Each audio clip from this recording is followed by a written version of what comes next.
ఈరోజు మనతో పాటు ఎర్రగడ్డలో బీఆర్ఎస్ ప్రచారం అయితే జోరుగా సాగుతుంది. ఈ ప్రచారంలో నారాయణ ఖేట్ మాజీ ఎమ్మెల్యే భూపాల్ రెడ్డి గారు మనతో పాటు ఉన్నారు. ఆయనతో మాట్లాడదాం ప్రచారం ఎలా జరుగుతుంది అనేది. నమస్తే సార్. అయితే ఎలా జరుగుతుంది సార్ ప్రచారం, ఎలా జరుగుతుంది, ఏమంటున్నారు? ప్రచారం చాలా బాగా జరుగుతుందండి. మేము ముందుగానే ప్రచారం స్టార్ట్ చేయడం మూలంగా ప్రజలందరూ కూడా మొత్తం టోటల్గా అందరినీ అర్థం చేసుకోగలిగాం. అందరూ మమ్మల్ని కూడా అర్థం చేసుకుంటారు. మరి బీఆర్ఎస్ పార్టీ హయాంలో ఏం అభివృద్ధి జరిగింది, ఎన్ని సంక్షేమ పథకాలు అందించినాం, కాంగ్రెస్ పార్టీ వచ్చిన తర్వాత ఏం జరిగింది అనేది ప్రజలకు అంతా వివరించి చెప్పడం జరిగింది. ప్రజలకు మేము అది చెప్పే సమయంలో ప్రజలు మాకంటే ముందు వాళ్ళు చెప్తున్నారు. మేము ఒకటి చెప్తే వాళ్ళు 10 చెప్తున్నారు. ఇన్ని మాటలు ఇచ్చి ఇంత మోసం చేసిండు, 6 గ్యారెంటీలు అన్నాడు, మోసం చేసిండు. మరి మహిళలకు కోటీశ్వరం చేస్తా అన్నాడు, మహిళలకు ఇస్తాను 2500 ఇవ్వలేదు. మరి మహిళలకు కళ్యాణ లక్ష్మితో పాటు తులం బంగారం ఇస్తున్నాడు, అది ఇవ్వలేదు. విద్యార్థుల దగ్గరికి పోతే, యువత దగ్గరికి పోతే వాళ్ళు మాకు జాబ్స్ ఇస్తా అని చెప్పేసి జాబ్స్ ఇవ్వకుండా మాకు మోసం చేసిండు. జాబ్ క్యాలెండర్ పెడతాడు, 2 లక్షల ఉద్యోగాలు ఇస్తాడు, అది ఇవ్వకుండా మోసం చేసిండు. మరి ఇది కూడా నిరుద్యోగ భృతి కూడా ఇస్తా అని చెప్పి మాట్లాడాడు.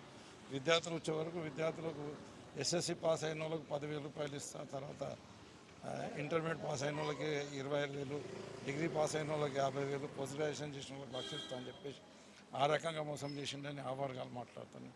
ఉద్యోగ వర్గాల దగ్గరికి పోతే మాకు ఎన్నో హామీలు ఇచ్చి మాకు మోసం చేసిందని చెప్పేసి ఉద్యోగ వర్గాలన్నీ కూడా వాళ్ళు కూడా అట్లే మాట్లాడుతున్నారు.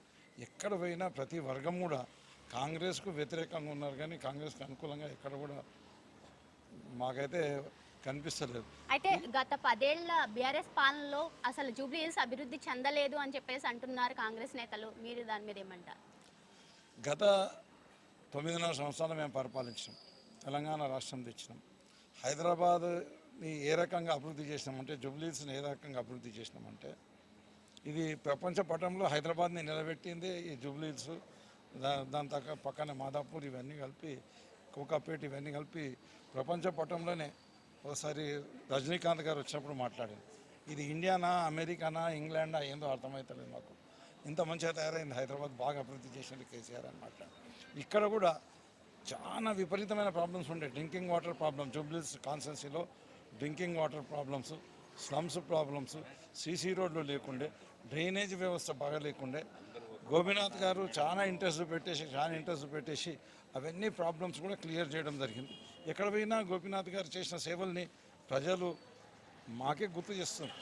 ఎక్కడన్నా ఒకవేళ పొరపాటున మేమే కనుక కొని గోపీనాథ్ గారు ఏమన్నా మీకు అన్యాయం చేసి ఉంటే మర్చిపోండి అని అంటే, మీరు ఆ మాట మాట్లాడడం తప్పు. గోపీనాథ్ గారు చాలా సేవ చేసిండు మాకు, గోపీనాథ్ గారు వ్యతిరేకంగా మాట్లాడితే మీరు కూడా ప్రచారానికి రాకండి అని ఆ రకంగా ప్రజలు ఆయన చేసిన సేవలకు గుర్తింపుగా మా మీద కోపానికి వస్తున్నారు. కాబట్టి ఇక్కడ వ్యక్తిగా గోపీనాథ్ గారికి అభివృద్ధి చేసినందుకు ఆయనకు గుర్తుంది, బీఆర్ఎస్ పార్టీకు గుర్తింపు ఉంది, తర్వాత గోపీనాథ్ గారి భార్యకు ఆయన చేసిన సేవలకు గుర్తింపు ఉంది. ఈడ మేము సానుభూతి కొరకని నిలబెట్టడం కాదు, అంటే గోపీనాథ్ గారి సేవలను గుర్తించే కొరకనే మేము ఇక్కడ మరొకసారి ప్రజలకు గుర్తు చేసే కొరకే ఆమెను, సునీత గారిని నిలబెట్టడం జరిగింది.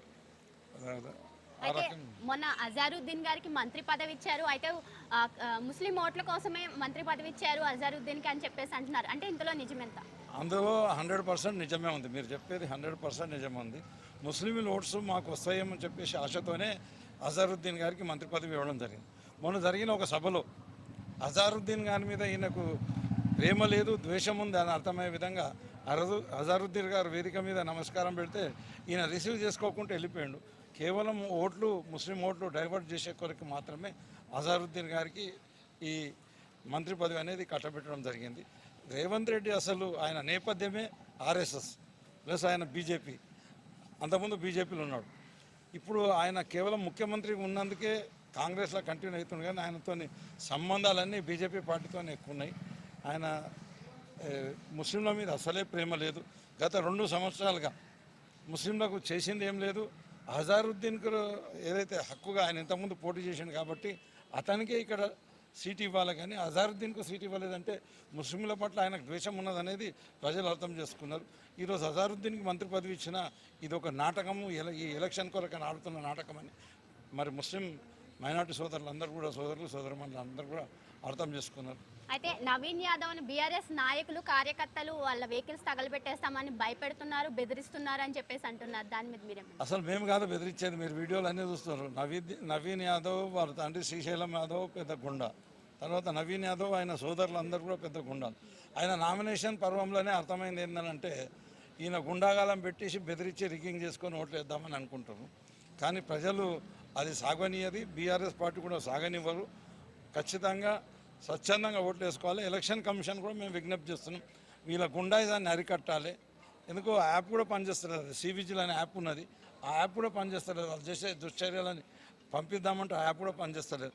ఎందుకు పనిచేస్తలేదు అంటే కాంగ్రెస్ బీజేపీ ఇక్కడ ఒకటి కాబట్టి అది ఆ రకంగా యాప్ కూడా పనిచేస్తలేదు. చాలా రౌడిజం చేసినారు, ప్రజలు ఎదురు తిరుగుతుండ్రు, ఎక్కడ పోయినా ఎదురు తిరుగుతుండ్రు. మేము వాళ్ళ బండు తగలబెడతాం అది ఇదని చెప్పేసి మేము అనలేదు, వాళ్ళు అన్నారు మమ్మల్ని గల్లీలలో తిరగాని ఎట్లా వస్తారు ఎట్లా పోతారు బయటికి ఎట్లా పోతారు చూస్తాం, మీ శవాలు చూస్తామని మాట్లాడింది కాంగ్రెస్ వాళ్ళు, మేము కాదని చెప్తుంది. అయితే ఎంత మెజారిటీతో గెలిపిద్దాం అనుకుంటున్నారు ఇక్కడ మాగంటి సునీత? ఇప్పుడు ప్రజల వద్దకు వెళ్ళినప్పుడు ప్రతి ఒక్కరికి మేము వెళ్ళి ఇంటికి వెళ్ళి ఓట్లు అడిగినప్పుడు వాళ్ళు మాకు ఇచ్చే సమాధానం, మేము ఒక్కటి కాంగ్రెస్ చేసిన తప్పిదాలు ఒక్కటి చెప్పకపోతే వాళ్ళు 10 తప్పిదాలు మాకు చెప్తుంటా రివర్స్, మమ్మల్ని చెప్పనిస్తారు, మీరు ఆగండి మేమే చెప్తామంటారు. దాన్ని బట్టి చూస్తే కనీసం 1,00,000 మెజార్టీతో గెలవాలని అనుకుంటున్నాం. కానీ మినిమం 50,000 మెజార్టీతో ఖచ్చితంగా బీఆర్ఎస్ అభ్యర్థి మన మాగంటి సునీత గారు గెలుస్తారని చెప్పి. అయితే ఇది భూపాల్ రెడ్డి గారు చెప్పిన విషయాలు. ఏదైతే బీఆర్ఎస్ జెండా ఖచ్చితంగా జూబ్లీహిల్స్లో వస్తుంది, జూబ్లీహిల్స్లో బీఆర్ఎస్ జెండానే ఎగురుతుందని చెప్పేసి అయితే ధీమా వ్యక్తం చేస్తున్నారు. అదేవిధంగా ప్రజల్లోకి వెళ్తున్నప్పుడు మీరు మాకేం చెప్పవసరం లేదు, మా ఓటు మాత్రం బీఆర్ఎస్కే అని చెప్తున్నారు ప్రజలు అని చెప్తున్నారనమాట. అయితే చూడాలి పోలింగ్ రోజు ఎవరు గెలుస్తారు, ఎవరికి ఓటేస్తారు ప్రజలు అనేది తెలియాల్సి ఉంది. కెమెరామెన్ రాజేష్తో మీ సలోమి. నమస్తే, వెల్కమ్ టు సైరా మీడియా. ఈరోజు ఎర్రగడ్డలో ఉన్నామండి. సో ఇక్కడ బీఆర్ఎస్ ప్రచారం అయితే జోరుగా సాగుతుంది. సో వీళ్ళతో మాట్లాడదాం, ఎట్లా జరుగుతుంది, ఏంటి, ప్రజల నుంచి ఎలాంటి స్పందన వస్తుంది అనేది. నమస్తే అండి, మీ పేరు? నా పేరు నగేశ్వర్, నారాయణఖేడ్ బీఆర్ఎస్ టౌన్ ప్రెసిడెంట్ని. ఇక్కడ ఎర్రగడ్డలో ప్రచారం చేయడానికి వచ్చాము మా భూపాల్ రెడ్డి గారి ఆదేశాల మేరకు. మరి ఎర్రగడ్డలో ఎటువంటి ప్రచారం అంటే బాగా ప్రచారం జరుగుతుంది. మాగంటి గోపీనాథ్ గారు చేసిన అభివృద్ధి చాలా బాగుంది. ఆయనకు ఎక్కడ పోయినా బ్రహ్మరథం పడుతున్నారు ప్రజలు. ఖచ్చితంగా ఓట్లేస్తామన్నా కేసీఆర్ అంటేనే ప్రేమ, కేసీఆర్ చేసిందే అభివృద్ధి. తర్వాత 2 ఏళ్ళ తర్వాత చేసిన అభివృద్ధి లేదు, 6 గ్యారెంటీలు లేవు, 420 హామీలు లేవు. వాళ్ళకి చేత కాదు చేయడానికని ప్రజలు చెప్తున్నారు. మరి ఈ ఇంటింటి ప్రచారంలో మేము ఎక్కడికి వెళ్ళినా కేసీఆర్ గారు కావాలి, ఆయన చేసిన అభివృద్ధి కావాలి, ఆయన చేసిన సంక్షేమ పథకాలు కావాలి, ఆయననే చేసిండు, ఈయనకు చేత కాదు చేయడానికి రాదు. ఖాళీ నవీన్ యాదవ్ అనే వ్యక్తికి టికెట్ ఇచ్చి ఆయనతో బెదిరించిపిచ్చి బెదిరింపులకు ఓట్లు రావన్నా సానుభూతికి వస్తాయి. మీకు అభివృద్ధి ఉంటే మీకు ఆటోమేటిక్గా ఓట్లు వస్తాయి కాబట్టి మీరు బెదిరించే అవసరం కూడా ఉండదు. మీరు కడప దొక్కనీయము, ఏరియాకు రానియము అంటున్నారు. ఖబర్దార్ కాంగ్రెస్ నాయకులారా, మీరు అనుకున్నది ఏమి చేత కాని పనికి మీకు భయం పుట్టి మీరు ఏదో పిచ్చి కూతలు కూస్తే ఇక్కడ ఎవరు ఊకుండే సమయం లేదు. మళ్ళీ కేసీఆర్ గారి ప్రభుత్వం వస్తుంది. అప్పుడు మీరు ఏ ఏ ఏ నదిలో కొట్టుకపోతారో తెలియదు. ఆయనకు బ్రహ్మరథం పడుతున్న విషయం మీకు తెలిసి మీరు భయభ్రాంతులు చెందుతున్నారు. మీరు ఇలా బోరబండకు బంగారు గడ్డ చేస్తా అని మాట ఇచ్చిండ్రు. బోరబండకు బంగారు గడ్డ కాదు, తులం బంగారం ఇచ్చి మీరు పేరు నిలుపుకోండి. 2500 ఇచ్చి మీరు మహిళల హృదయంలో గెలుచుకోండి. మరి పిల్లలకు మన జాబులు ఇచ్చి మీరు వాళ్ళ హృదయాలు గెలుచుకోండి. కానీ బెదిరింపులకు ఎవరు సహించేది లేదు. బెదిరించే వ్యక్తులకు ఓట్లు పడాయని కూడా మేము సభాముఖంగా తెలియజేస్తున్నాను. జై తెలంగాణ. నమస్కారం అండి, నా పేరు రాము, ఫతేనగర్ కుక్కటిపల్లి డివిజన్ నుంచి, ఫతేనగర్ కార్పొరేటర్ డివిజన్ నుంచి వచ్చాము మేము, సతీష్ గౌడ్ గారి ఆధ్వర్యంలో. ఇక్కడ ఎర్రగడ్డ డివిజన్లో ప్రచారాలు బాగా జరుగుతున్నాయి. ప్రతి ఓటర్లు కూడా ఏదున్నా మేము బీఆర్ఎస్కి వేస్తాము అది అంటుంది. మీరు వచ్చి ఇంటింటికి వచ్చి కూడా అవసరం లేదండి, మేము టీఆర్ఎస్కి వేస్తాం, కారు గుర్తుకే వేస్తాము.